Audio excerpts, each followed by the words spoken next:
Ош шаарындагы Валентина Терешкова атындагы номер 11 мектеп-интернаты. Тарбиячы Жунусова Наргиза.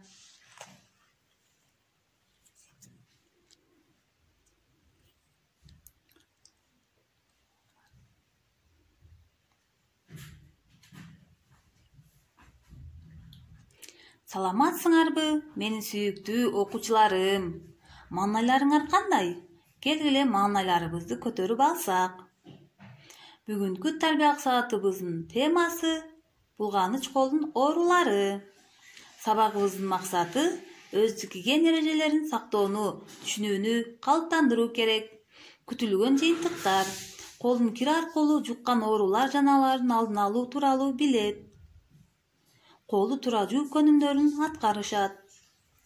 Келгиле балдар, мээ чабууну жасап алсак. Колдун кири аркылуу кандай оорулар жугат?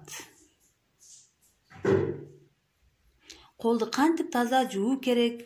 Колду туура жуу микробтордон гана арылуу үчүн эмес, ар түрдүү ооруларды чакыруучу көзгө көрүнбөгөн микробтордон арылуу үчүн да маанилүү. Кол жуунун сунуш кылынган заманбап техникасы. Жасалгалардын баарын чечүү керек. Колду жуу эрежелери. Биринчи этап: орточо чубуртулган жылуу суу менен колду суулоо керек. Экинчи этап: колду энергиялуу түрдө самындоо керек. Үчүнчү этап балдар: 20 секунддай жышуу керек. Демек, биз колубузду 20 секунддай жышып жуушубуз керек экен.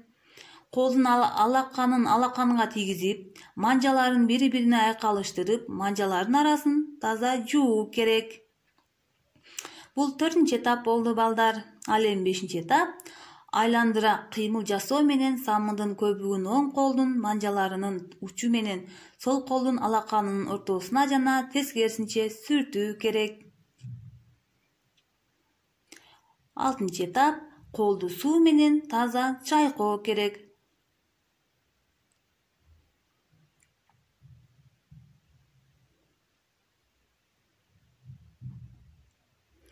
Колду жууган соң таза, өздүк сүлгү менен же кагаз сүлгү менен арчуу зарыл.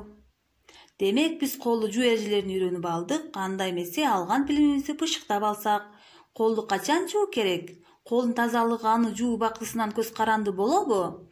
Кандай самын тандоо керек? Эгер суу жок, бирок колду жуу зарыл болсо, эмне кылуу керек?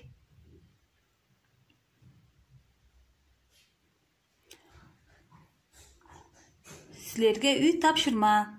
Башкаларды колун туура жууга үйрөтүү керек. Окуучу канча кишини колду туура жууга үйрөткөнүн мугалимге айтуусу керек.